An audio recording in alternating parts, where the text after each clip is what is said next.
চেষ্টা অনেক করেছিলেন, কিন্তু শেষে লাভের লাভ কিছু হলো না। চেয়ার খোয়ালেন প্রধানমন্ত্রী। ফল বেরোনোর আগে লাল ঝড়ে রাজার দেশে তড়ি ভেঙে পড়ল।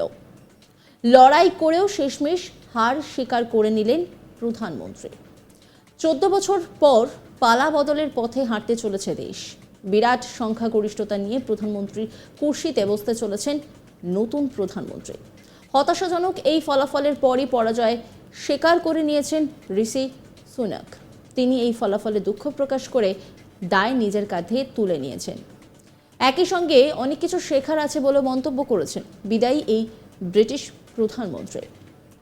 কিয়ার স্টারমারের লেবার পার্টি পরাজিত করল ঋষি সুনাকের কনজারভেটিভ পার্টিকে। ব্রিটেনে প্রথমবার ভারতীয় বংশোদ্ভূত প্রধানমন্ত্রীর পদে ছিলেন ঋষি সুনাক।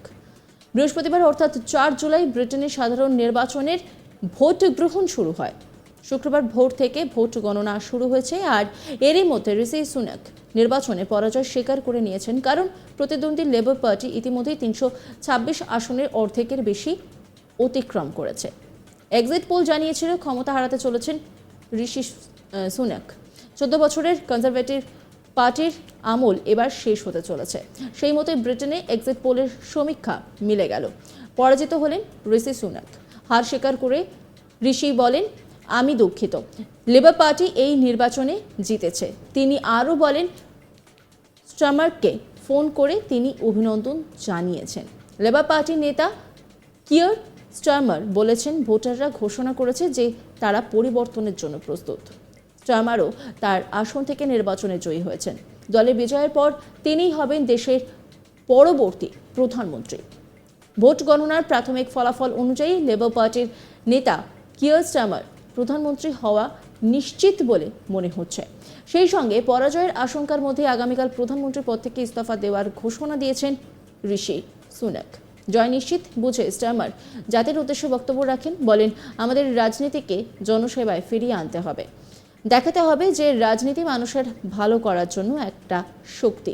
ব্রিটেনের শ্রম নেতা কিয়ার স্টারমার হলেন একজন প্রাক্তন মানবাধিকার আইনজীবী এবং পাবলিক প্রসিকিউটর, যাকে দেশকে ঠিক করার জন্য তার নিরলস কাজের নীতি ও পদ্ধতিগত মনকে ফোকাস করতে হবে। যদি এক্সিট পোলের পূর্বাভাস সত্যি হয়, তাহলে 61 বছর বয়সী স্টারমার প্রায় অর্ধ শতাব্দীর মধ্যে ব্রিটিশ প্রধানমন্ত্রী হওয়া সবচেয়ে বয়স্ক ব্যক্তি হবেন। 2003 সাল থেকে স্টারমারের উত্থান শুরু হয়। মাত্র 9 বছর আগে সাংসদ হিসেবে নির্বাচিত হন প্রথমবার। গর্ডন ব্রাউন প্রধানমন্ত্রী থাকাকালীন স্টারমার ইংল্যান্ড এবং ওয়েলসের জন্য পাবলিক প্রসিকিউশনের পরিচালক নিযুক্ত হন। 20 মাস আগে ঋষি সুনাক ব্রিটেনের প্রধানমন্ত্রী হয়ে ইতিহাস সৃষ্টি করেছিলেন। 2022 সালের দিওয়ালির সময় তিনি প্রথম ভারতীয় বংশোদ্ভূত হিসেবে ব্রিটেনের গদিতে বসেছিলেন। তবে বিগত 20 মাসে তাঁর কাজকর্মে ব্রিটিশ ভোটাররা সেভাবে সন্তুষ্ট নন বলেই উঠে এসেছিল বিভিন্ন সমীক্ষা এবং রিপোর্টে। এই আবহে 2005 সালের পর ফের একবার ব্রিটেনে কনজারভেটিভদের হারিয়ে লেবার পার্টি দখল করতে চলেছে। এর আগে ভোট শেষ হওয়ার পরে এক্সিট পোলও লেবার পার্টির জন্য ভূমিধস বিজয়ের পূর্বাভাস দিয়েছিল। হাউস অফ কমন্সে 650 জন সংসদ সদস্য নিয়ে সংখ্যাগরিষ্ঠ সরকার গঠন করতে একটি দলের প্রয়োজন 326 আসন। পরাজয়ের ইঙ্গিত পাওয়ার পর প্রধানমন্ত্রী ঋষি সুনাক পদত্যাগ তিনি ঘোষণা করেছেন।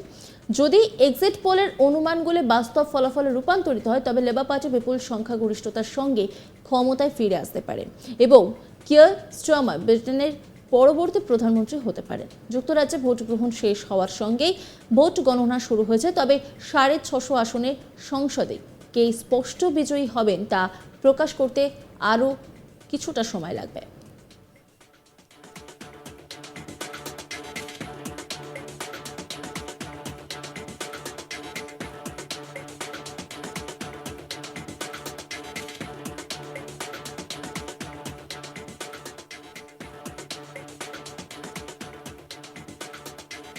কুড়ি মাস আগে ঋষি সুনাক ব্রিটেনের প্রধানমন্ত্রী হয়ে ইতিহাস সৃষ্টি করেছিলেন। 2022 সালের দিওয়ালির সময় তিনি প্রথম ভারতীয় বংশোদ্ভূত হিসেবে ব্রিটেনের গদিতে বসেছিলেন।